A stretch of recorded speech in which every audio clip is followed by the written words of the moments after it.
Welcome back everyone. Today it's going to be quite fun because I've got visual things to show you. Turns out Blizzard are slowly anyway determined to make WoW look a little bit more like a WoW 2, or at least just a bit more modern. Or perhaps a WoW where you actually know if that AoE swirly is going to hit your character or not. So today I've got gigantic UI changes that are coming in patch 11.1, and it's actually more than that because there's also things for you to collect. So today I'll show you all the new features, a few of which we've really wanted for years, and a few secret updates that Blizzard put into the game but kind of didn't really tell anybody about. And while you're waiting for 11.1, you can also try sorting yourself out with today's sponsor. We're a longtime channel sponsor, BootDev, and they have just got even better. So they're the best place to learn back-end development using Python and Go, and they're structured as a community RPG. They are made by fellow viewers of the channel, yes, like fantasy RPG guys, and well, they've got better with this, which is their big UI refresh. And in a world where things become very soulless and very modern, they're leaning into role-playing games, which I love. Like, it's clean, but it's got character.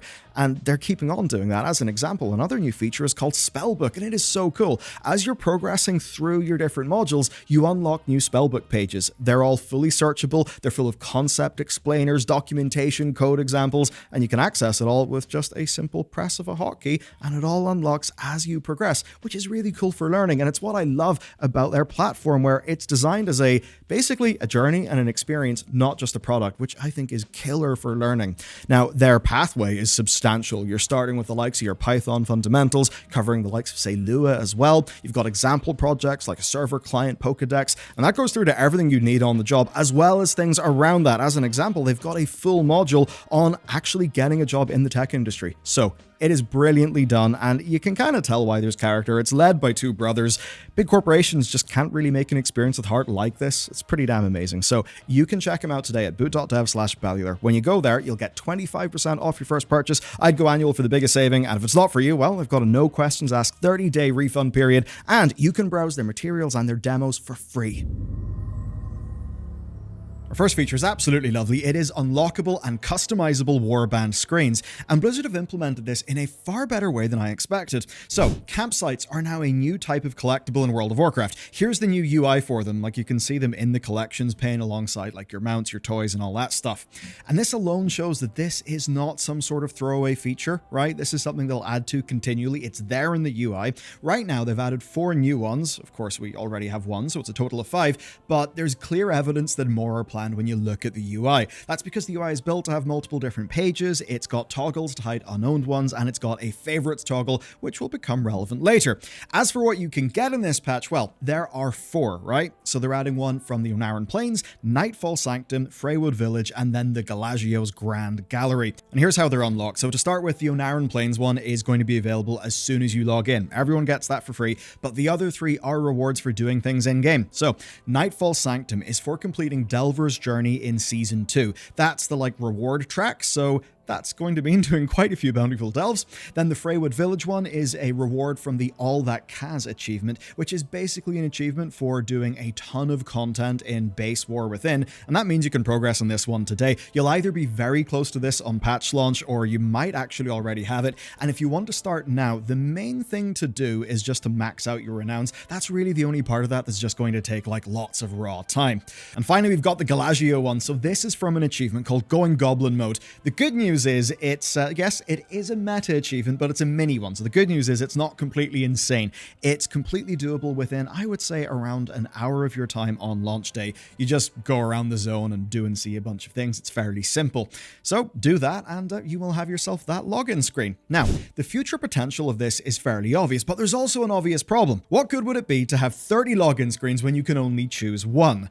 The answer is not much, and Blizzard have actually changed how character screens work for this. So instead of you just having 1 campsite, which is what we've got right now, you can make up to 20 campsites. Each campsite supports 4 characters like the current ones do, and you can also name your campsites. So for people who like just RP theming, or honestly just organizing and color coding things, I think this will be quite good. If you've got, say, 4 goblins and you want to be on theme, well, you could unlock the Galagio, you could call that campsite the High Rollers, or maybe slap your Hunter and Druid in the Onaran Plains and call them the Tree Huggers. Basically, whatever you want to do. And if that kind of organization isn't your speed, you can always just choose the Select Random from Favorites button. So, right now, we've got a total of 5, but the future potential here is absolutely giant, and Blizzard have clearly built this system to handle more. It definitely makes me wonder if in Midnight we'll be able to select our player houses as well. And I say that because the campsite screens are full 3D world scenes, which does mean that currently on PTR, if you set all of your graphic settings to 0, this is what the Onaran Plains looks like. I can't imagine it'll be that busted when it goes live. Anyway, next up, I think Blizzard would be good if they offered more like posing options, placement options, and then unlocking the old racial login screens would also be great. Okay, that's one of our big new collectible features. The next thing then is Blizzard's war on add-ons. The next huge set of updates is fairly targeted. Blizzard are basically coming for add-ons, but not really in the way that you would think. So one of the concerns that people have got with add-ons, beyond the usual just weak auras play the game for you stuff, is the impact on game performance. And it must piss off Blizzard if an add-on ends up causing hitching, but then they get customer support tickets, which, these days they don't really like answering as much. Anyway, now Blizzard have armed you and add-on developers with a way to fight back in the form of the system menu tooltip now showing add-on CPU usage. This is pretty neat. Memory usage was a concern back in 2004 when we didn't have as much RAM as we have today, but really nowadays WoW is mostly limited by CPU. So anytime your game chugs, your frame rate just tanks during a fight or something like that, it's most likely your CPU being maxed out or some sort of resource issue. And that is basically where add-ons are going to cause the most issues within World of Warcraft. With this system, you can now find the culprit and just turn that add-on off, or at the very least, you could let the developer know. And it's not just in the tooltip either. If we go here to the full add-on menu, we can see a huge number of upgrades. We can actually look at peak CPU, average CPU usage for each add-on. It also adds a search button and it allows devs to create proper tooltips and categories, which is all just really nice. So it'll take a while, but all of this new add-on profiling should actually help people understand what add-ons are causing issues. Like in this example, okay? Having weak auras on screen uses 1% CPU, but once in combat, right? When, there's glows, there's effects, it's looking at everything that's going on, that could go up to 4% or 5%. Now, some of that could be unavoidable, right? And maybe it's only a few percent, but it lets us and developers know what's actually happening, and knowing is half the battle, so this should help people optimize their setups. And by making performance issues really clear and obvious, it sets up an incentive where, add-on developers will not want to be shipping inefficient code when Blizzard has got a system that puts a really big spotlight on it. Another battle that they're finally beginning to take a bit of a win on is the actual need for some add-ons in the first place. And that's because with this patch, they are killing the need to get a weak aura or just check Wowhead all the time to see what events are actually happening in the game. So if you open up your map, you can see a new tab here in the quest log that is called the Events tab. And right now, yes, it is kind of limited like expansion content, but if anything is on a timer, you will find it here, which is really neat. It also shows ongoing world events. It allows you to click and then set them as a waypoint, which is pretty handy. Another neat feature is it lets you set reminders for timed events. One of those is actually surge pricing, which is basically a bonus reward period in Undermine for the shipping and handling quests, which are basically like little events that involve you driving around the place doing odd jobs in your car. So slowly but surely, Blizzard are actually building a good experience in-game. I think we'd be shocked how many not terminally online World of Warcraft players there are who just log in and don't really know what's going on. Now there's something in the UI to tell them. And looking at Undermine itself, it is full of old and new icons, like we've got these meta ones to unlock content. There's also a big dustbin to show scrap events and the new drive icon to remind you basically where the mechanic is. And that does mean that even without add-ons, you can actually just look at the map now and basically see what's happening and when, which shouldn't really be an amazing thing, but for WoW's base UI, it basically is. Think back to, say, Legion's first stab at world quests, right? How annoying it was to just navigate and see what was going on. Or, of course, last expansion with all of Dragonflight's events where people just ended up using a weak aura to track their timers. Now, there's another huge benefit to these tabs as well, right? This is the sleeper hit. Add-ons should be able to use the existing code to hook into this system and make new tabs. So imagine Handy Notes moving their drop down to a fourth tab, or something like Rare Scanner listing all the rares and treasures there instead of just completely overcrowding your default map. Basically, with this bit of UI established, a lot of add-on creators can just slot their work into Blizzard's existing UI, and that should make the game experience way more clean. And so while this is just a small change, like one new tab, it could lead to a huge improvement, and it's not the only example where small changes are compounding.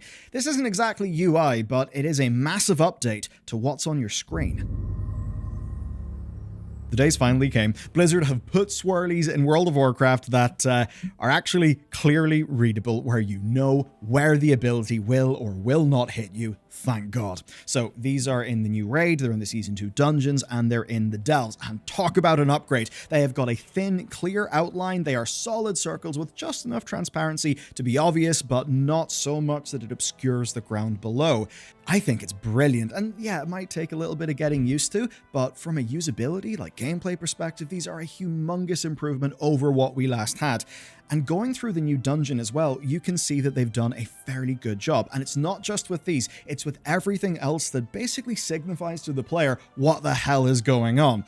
You would often have that problem of the haves and have-nots when it came to, say, a weak aura package for a dungeon, and that would mean that in Mythic Plus, some people just had more info than others. But when you look at this dungeon, we see clear line attacks, distinct effects for different abilities, visual pulses when party-wide damage is coming out, and even just very obvious interactions between electricity and water. The sort of thing that, again, should mean that while if you really want to optimize, you could go and get the weak auras, for the base case, you can just use your bloody eyes and the game is actually clear in its communications so you know what's going on. That is absolutely massive for playability, especially for the average player, not the totally add-on out person, so it's pretty damn good. Putting it all together, we're basically seeing Blizzard slowly, brick by brick, rebuild the sort of playability parts of the game just so that it's more clear, and that seriously will make World of Warcraft a better game. But what's funny is they've done a whole bunch of other visual changes, but they just forgot to list them all. But don't worry, we can do that for you.